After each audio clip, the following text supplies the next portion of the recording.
Everyone hits a bump in the road. What do you do with it? Be inspired as we explore the ways people experience, navigate, and manage the ups and downs and twists and turns in this road trip called life. Welcome to another episode of Bump in the Road. The basic podcast is always free. We also have a premium subscription called Bump 2 that lets you listen in on extended behind-the-scenes conversations with our guests.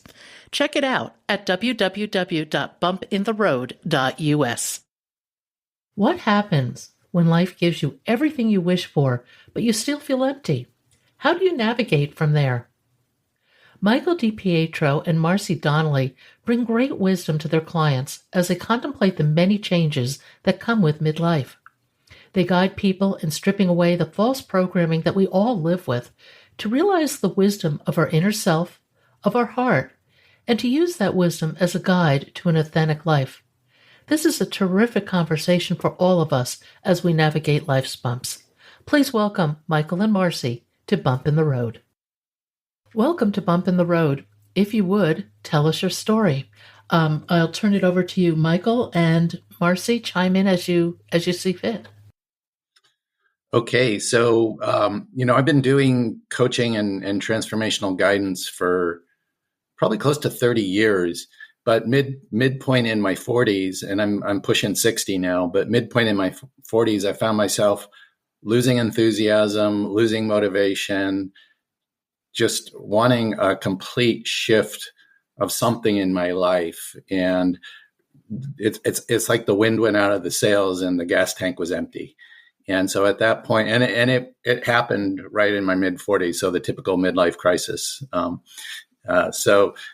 Really what I did is I walked away from everything and I went on a journey of just rethinking about my approach and what I really wanted to do, and also how to collaborate more, because I think part of the reason I burned out was trying to do it all myself.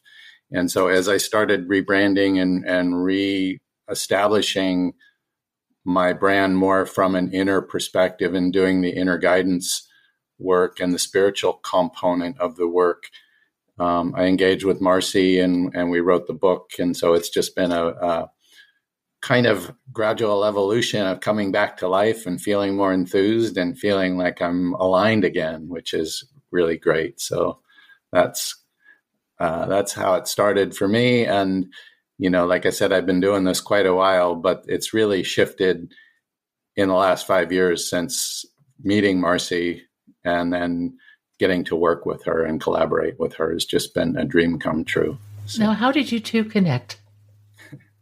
I'll let Marcey tell that part of it.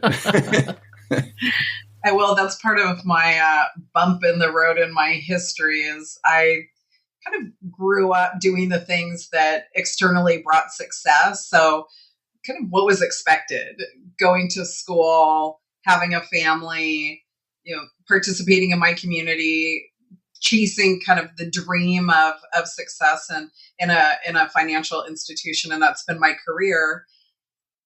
And I was good at it. I found that success and had everything that I really wanted that would, on the outside appear to make me happy.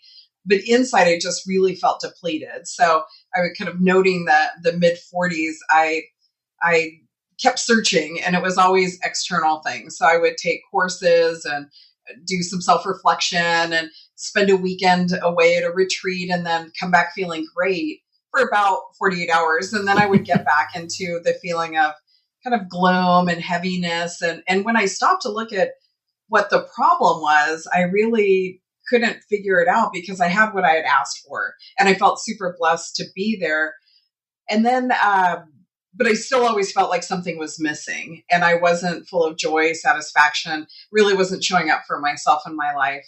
So I had a friend who gave me Michael's number, had worked with him. And to be honest, I had no idea what to expect. I thought, okay, let me give this a shot. So we sat down, and the first question he asked is, what are we working on? And I said, I don't know. I said, I have the house, the car, the kids, the job, success, a great community, but I still feel like something's missing. I still feel like something is broken. And he reset in me the knowledge that nothing was broken within me and that nothing needed to be fixed. And really, through working with him, I realized that I just wasn't living my purpose, finding passion in my life, and that there were just some things that could get tweaked and adjusted to get me back to that place where I feel whole within, so I could go out into the world living my purpose. And what that looks like is finding more success, life being easier. And then about 2.5 years ago, I got the phone call, is what I call it, which is Michael calling, asking if I wanted to write a book. And I jumped and said, absolutely. And by the way, I know nothing about publishing, nothing about writing a book. I've never written a book, but I'm in it if you are. And it was just, he's been such a gift in my life on helping me realize my fullness, and then now opening up, this career that's always been my passion. How do you go about finding your passion at midlife? Because I think many people face this period where you're just burnt out, nothing's working, everything looks good, but it's not. Yeah, that is so common. And I think, in the first half of life, we're really out there slaying the dragons, knocking it, finding everything we're about on the external front, really making our way into the world and foraging in our path.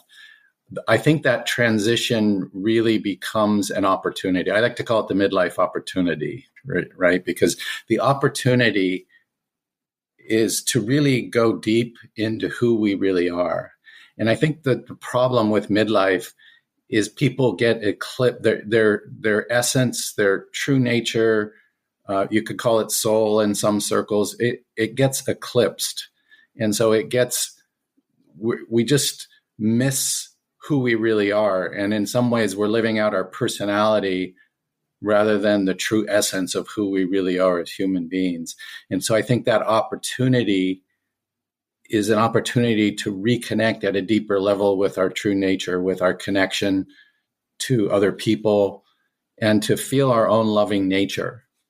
And once you tap into that, it's a game changer, because that's really what makes the difference in someone's life, is when you're aligned to your center and your source. The energy is like, Marcey and I have so much fun now, and we're doing a lot of work, but we enjoy it, and we're engaged at a different level in what we're doing. And so in a way, there's nothing to prove anymore, How do you get to that inner point of passion and purpose? I think it's probably different for everyone, but there's a few tools that seem to work on a consistent basis. Meditation is a very powerful tool. And I think you have to clear away the chatter in the mind. You have to get beneath the surface of your everyday thinking and really begin to embody in a heart space who you are. And so that process is a journey. A lot of times our mind is running programs from the past, and we're very habitualized creatures. So these programs tend to run on autopilot, right? And so part of the way to get to that center, to get to your source, is to begin to debunk those programs that are getting in the way. And that's part of the work I do, is really getting into limiting programs, things that are based in our beliefs and even back into childhood that are still running roughshod over our true nature. Oh, I think they do go back into childhood. I often look at this life journey. I think of it as a road trip. And I think the first half of the trip, people heap negativity upon you and criticism and all these things that pull you away from your center. And then I think you spend the second half of your life trying to peel it all back and find out who you are again.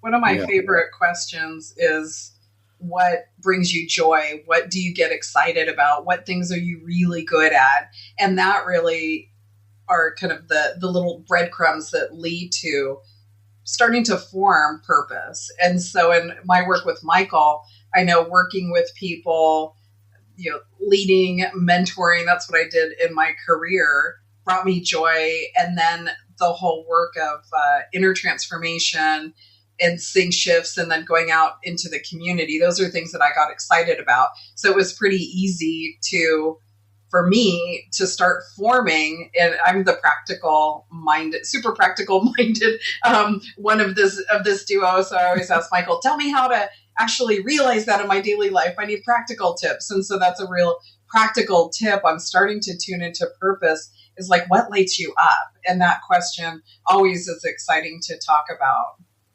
Yeah, I tend to think meditation is a key part of the journey. I'm a real fan. I think meditation is game changing. And until you can start to observe your thoughts, you can't change them. You're unaware. Yes. Agree, 100%.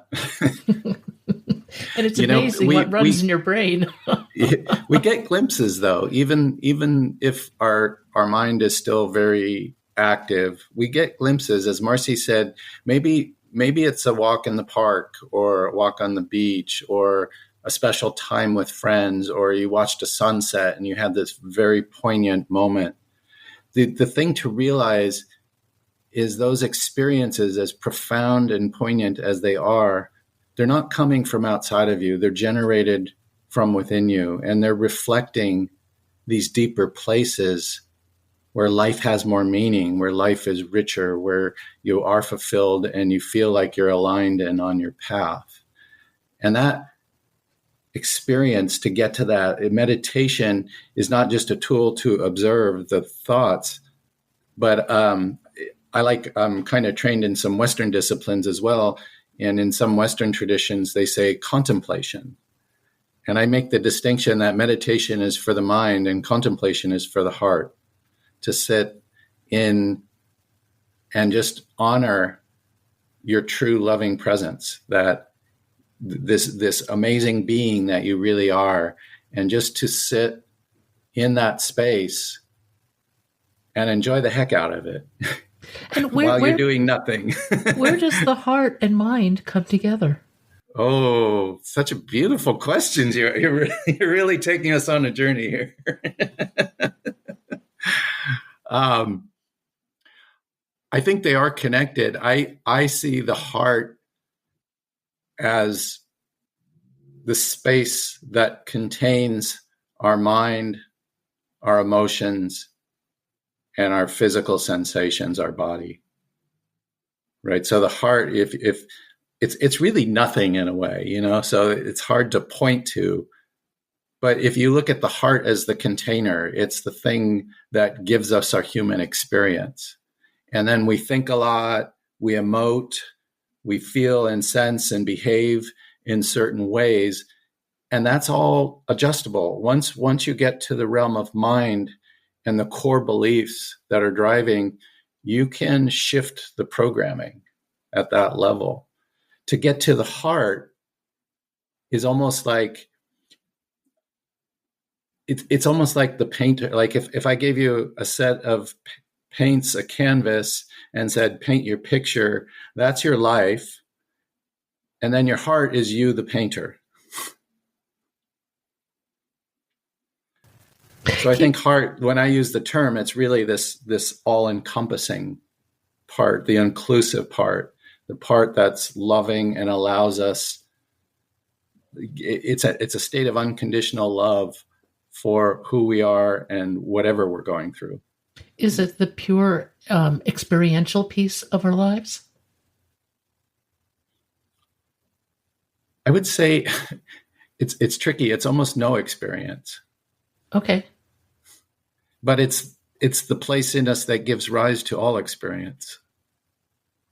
Now, I know you spent some time in some monasteries, which actually is fascinating. Would you share some of those stories with us? Sure. The monasteries are really, in every religious path, there's the exoteric, which are the outer, and the esoteric, which are the inner portions. And I'm not necessarily subscribing to any religion, but I look at monasticism and the contemplative path as pathways to explore these inner states and to live a more mystically oriented life, to really begin to have a safe space and a container to tear away all these veils, all these layers that get in the way of our true nature. And so I found that my time there is usually sometimes even a little uncomfortable, right? Because I'm going through it's not always peaches and cream, and you're not just sitting on a mountaintop and meditating, but it really is enlightening. It's showing me a lot of things in mysterious ways that I need to see, and maybe it shows up in a conversation with someone that you're just passing, and it's a 5-minute conversation. I had one of the monks came out. He was meditating. He's an older guy. He had spent his entire life. He was in his 80s at the end of his life, and just a salt of the earth type of person. And he comes out, and he's just got this glint in his eye. He was meditating, and his name was Emmanuel. And I said, Emmanuel, what is going on? Look, he just had this fire in his eyes. And he said, God's got me on a need-to-know basis. And I thought, I just busted up laughing, because here I am trying to get all the answers. And here's this man who's dedicated his life, and he's just delighting in the fact that he doesn't know. Which kind of brings it full circle. Very great lesson for me. That's a great story. What, for people listening in who maybe are in the middle of this turmoil in their lives, what makes up a mystic element of life? What is a mystic life? I'm going to share a little bit, and I want to get Marcey's perspective on this one as well. So I'm going to talk a little bit and then just turn it over to her. But I think the mystic life is tearing away, trying to get to the core. If we're peeling the layers of an onion, and you peel and peel and peel, and you get to the center of the onion, there's nothing there. But there is something there. It's a different type of experience. It's a different type of perspective on reality, where everything seems in place, and it doesn't mean I'm without challenge. I can still get my buttons pushed. I can still have my human experience, but a lot falls into place. And for me, it stopped a lot of the searching I was on. I felt like I got a sense of something that I'd wanted a long time. But I think as much as the state itself, we quest for the state, it's as much the lifestyle we're leading, and that are we day to day living in a more conscious way to really check ourselves at the door and say,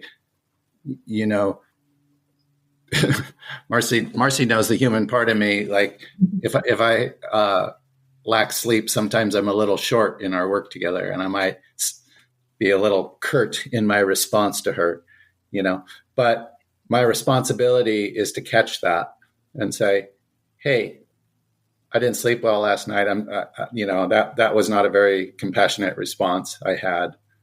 And that little bit of communication resets us, and we can go back to operating from a loving, joyful place. But I have to be conscious of that. I have to catch it in the moment.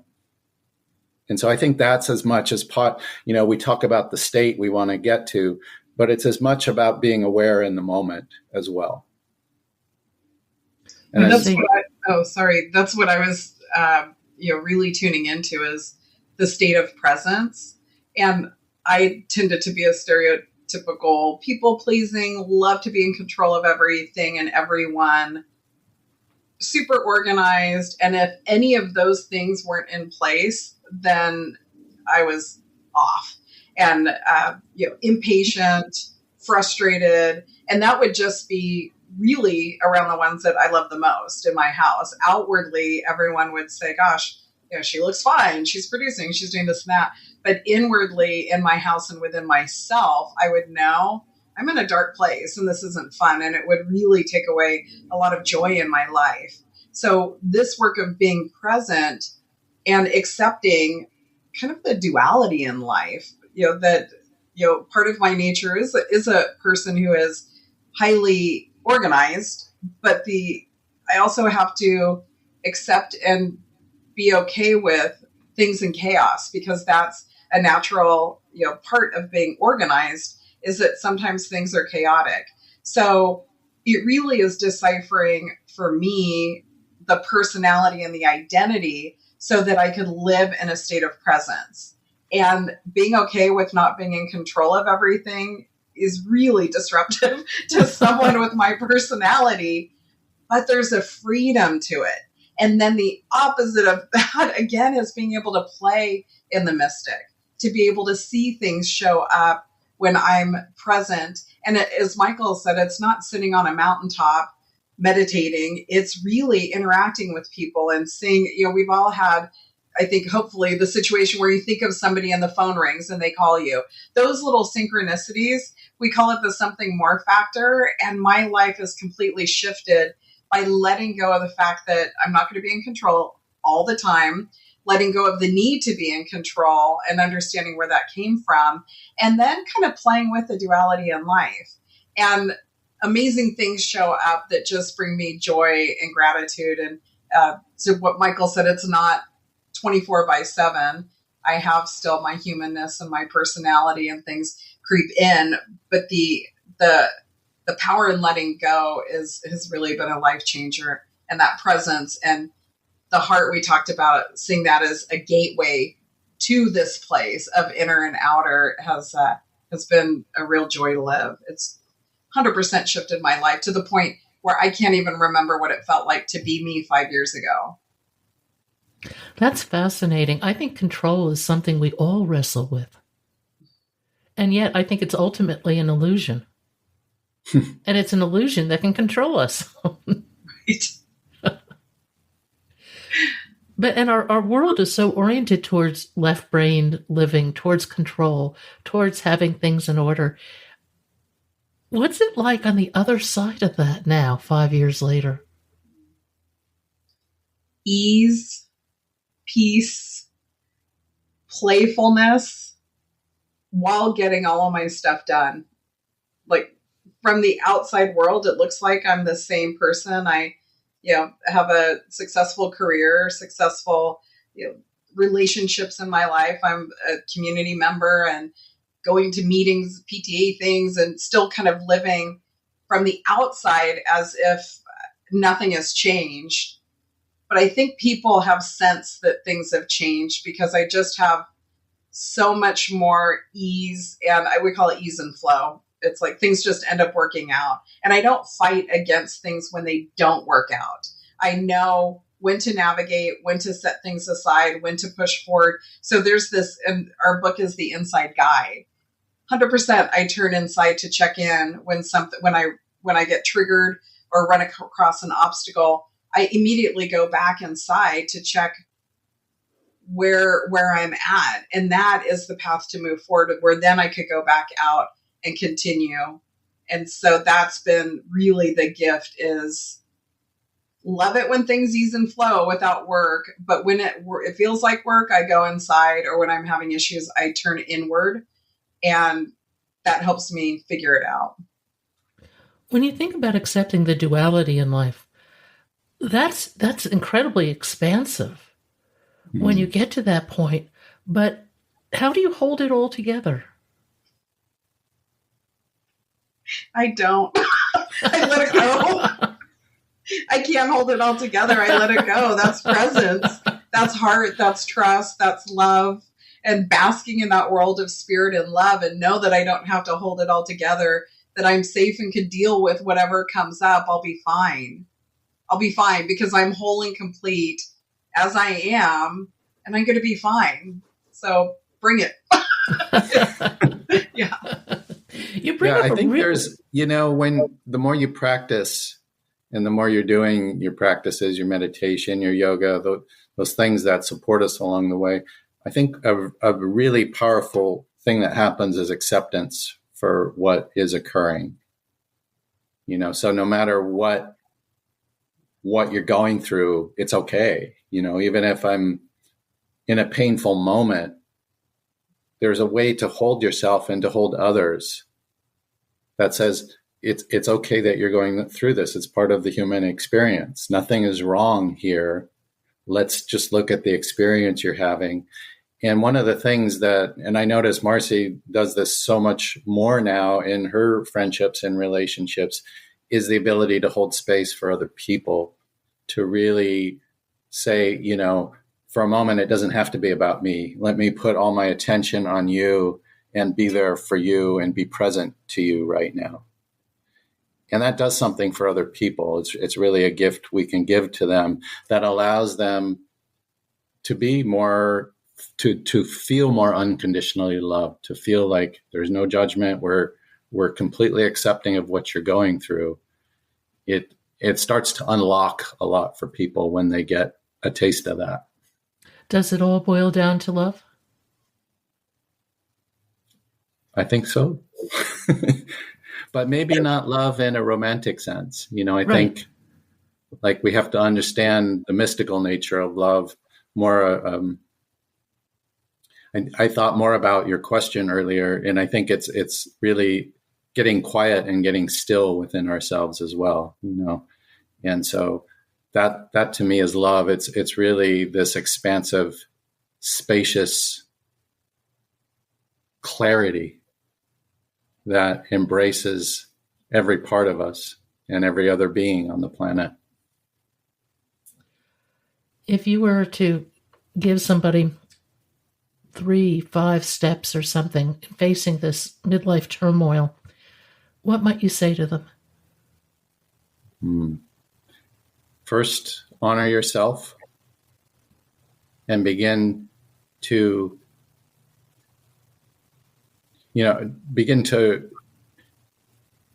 let it be okay to be selfish in an enlightened way. I call it enlightened selfishness, that we have to tend to self. We have to put some attention on ourselves. There's so much, especially with working moms, they're like little saints walking around, and they're so self-sacrificing, and they've really learned to be there for their children, to be there for their husbands. It's important to take the time for self and to do that in a way that honors who you are. I think that's important. I think getting some way to test and have a regular meditation practice or a yoga practice, or I did years of martial arts. So something that's going to help you as a vehicle, that's going to take you along. And then I think continue to go deeper, continue to look not just at what's on the surface, but what's happening below the surface. When I sit still and I start to really get into a program, how is my reality actually getting created? We understand that we create our own perceptions of reality internally, but the real interesting question is starting to learn how you do that and how you can adjust that and have actually choice over your perceptions of reality. So that's another part. And then just begin to, a real great litmus test is begin to notice what's showing up externally as a reflection of what you need to look at or see internally. So if I have difficult people showing up in my reality, that means there's something difficult in me that I got to look at. If I have loving, great friendships and connections and relationships showing up, then I'm probably doing okay. That's a reflection of my own loving nature, right? So use what shows up on the outside as a litmus test to test what's going on the inside. And then lastly, behavior is the best indicator of your true intention. So look at your behaviors and what you do almost when you're not noticing yourself, like, do I, Marcy and I joke a lot about the cookies and the Girl Scout cookies, and because we both love them, we're cookie monsters. And but it's a joke, but it's also like, do I secretly go for the cookie? I'm like, Marcy, I had 2 cookies today, It's our confession. So we try to come clean with our cookie eating and really address the behaviors, not just the inner states, but the behaviors as well as indicators of how to get deeper awareness around what's going on internally. You bring up such an important point that we have choice over our perception of reality. Talk about that a little bit. Well, reality is created in each person's mind. And so we take in information through our senses, but that information, as it gets processed in the brain, is processed through our filtering and through our memory banks. And those filters color our perception of reality. So everything we've experienced from the moment of birth until now is all operating, filtering our reality and our perceptions of reality. So when you get in there and you can start to access the memories and access the early beliefs that were created around certain memories, you can adjust those. And then the whole perception of reality, suddenly the landscape changes. It looks different. It's colored differently. So that's what I mean by choice, is the ability to go in, and every human being has this ability. If we practice and go deep enough and practice awareness, we start to get to some of these core memories, these imprints that are causing us to believe certain things that may not be true, and to think the world or people are a certain way that may not be true. So we have choice over that, and we can adjust those filters. Do you have a concrete example of that with somebody you may have worked with? I was going to say, Michael, one thing that it reminds me of, just because we talk about it, is if I'm driving on the road and I get cut off and what we would naturally call getting triggered, I used to run back to Michael to say, gosh, I got cut off. And, normally, I went to go honk the horn and I was frustrated, and that's not how I want to behave. That's not aligned with who I am. And so I would tell him, so I got home and I sat quietly and realized this is where it came from. And now I'm at peace with it. And he asks, what if you didn't even get triggered? And that is the work that he does, which is going in and really examining what triggers you. And that's an easy example, but there's some deep stuff, and we continue, things continue to show up for me, but to actually go in and adjust some memories and do some reprogramming. So if I get cut off or deal with somebody difficult on the road, that I never have that point of rage and anger, that I just notice it and move on.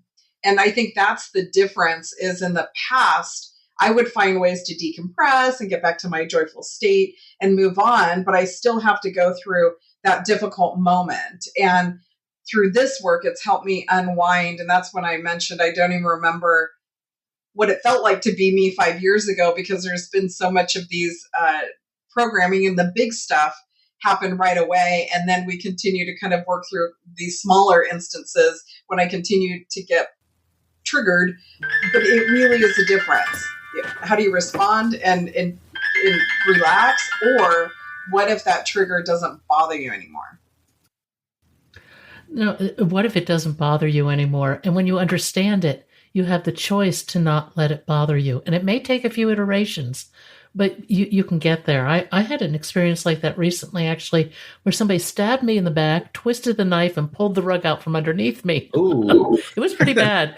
And what got my attention about this event was my reaction to it. I was furious.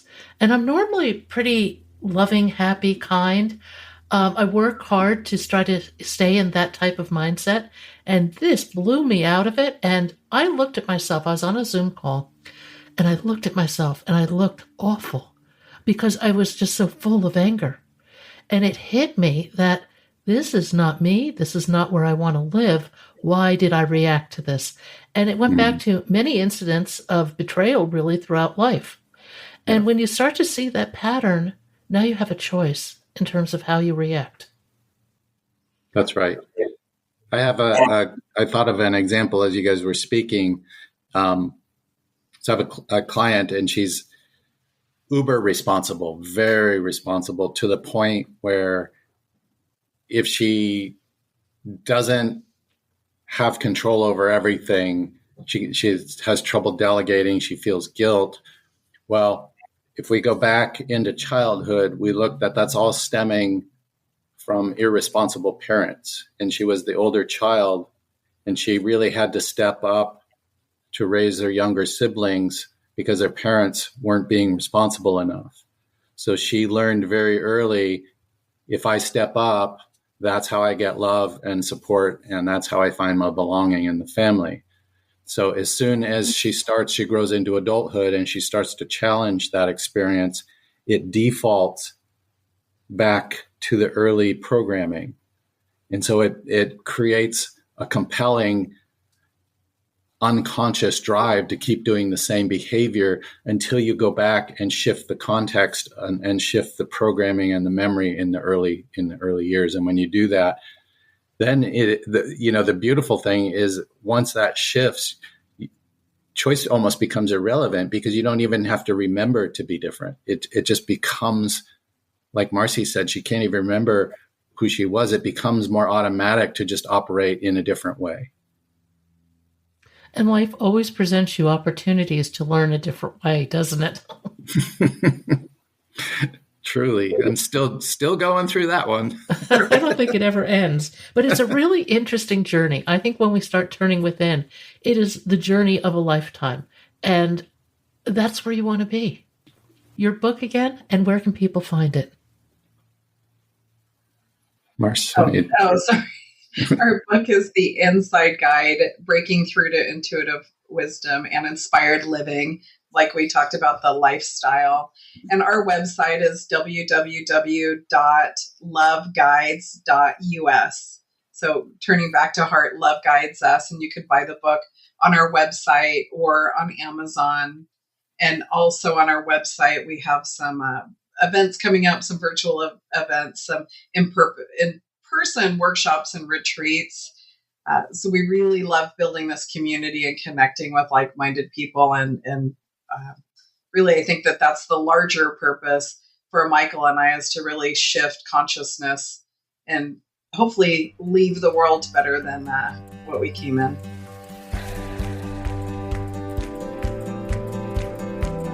Thank you for listening. I hope you'll support this podcast by becoming a Bump 2 subscriber. Buy us a cup of coffee. It's your support that makes this podcast and website possible. I hope you found something in today's podcast that inspires you along your own life's path, because sometimes a bump in the road is actually a portal into a more conscious and meaningful life.